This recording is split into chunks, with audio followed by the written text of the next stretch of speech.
আল্লাহু আকবার। আসসালামু আলাইকুম। সমস্ত মুসলিম উম্মতদের উদ্দেশ্যে জানানো হচ্ছে যে রামাদানের চাঁদ দেখার দীর্ঘ প্রতীক্ষা অবসান হয়েছে। অর্থাৎ সৌদি আরবের আকাশে কাল অর্থাৎ মঙ্গলবার 17/2/2026 তারিখে সন্ধ্যায় পবিত্র রমজান মাসে চাঁদ দেখা গেছে, আলহামদুলিল্লাহ। ফলে দেশটিতে বুধবার থেকে রোজা পালন শুরু হয়ে গেছে।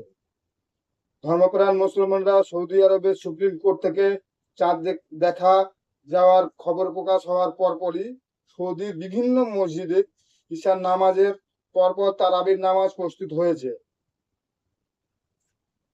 ইনশাল্লাহ। চাঁদ দেখা যাওয়ার ঘোষণার পর দেশটির নাগরিক এবং প্রবাসীদের মধ্যে উচ্চপ্রখর পরিবেশ বিরাজ করছে। অর্থাৎ সৌদি আরবে প্রথম রোজা বুধবার হচ্ছে, তারই পরিপ্রেক্ষিতে ভারতে বুধবারে চাঁদ দেখা যাবে ইনশাল্লাহ। বুধবারে ঈশার নামাজের পর তারাবির নামাজ পালন হবে এবং বৃহস্পতিবার থেকে ভারতে এবং পার্শ্ববর্তী দেশগুলি প্রথম রোজা পালন হবে।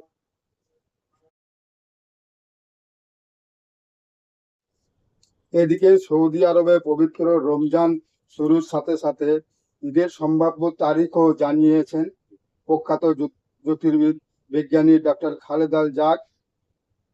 তার গাণিতিক হিসাব ও প্রভাস অনুযায়ী এবার রমজান মাস 30 দিন হওয়ার প্রবল সম্ভাবনা রয়েছে।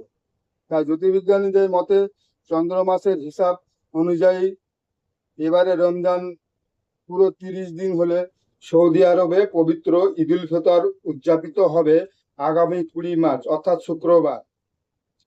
এবং ইনি আরো ডাক্তার খালেদ আরো জানিয়েছেন যে তার পর্যবেক্ষণে উল্লেখ করেছেন এবারে রমজান শীত মৌসুমে হওয়ায় দিন অপেক্ষাকৃত ছোট থাকবে, যা রোজাদারদের স্বস্তিকর দায়ক হবে।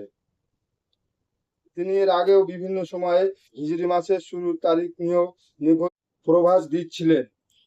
তাই সমস্ত মুসলিম উম্মতদের উদ্দেশ্যে আমার তরফ থেকে রমজান মোবারক থাকলো এবং সকলেই রোজা করার চেষ্টা করবেন ইনশাআল্লাহ।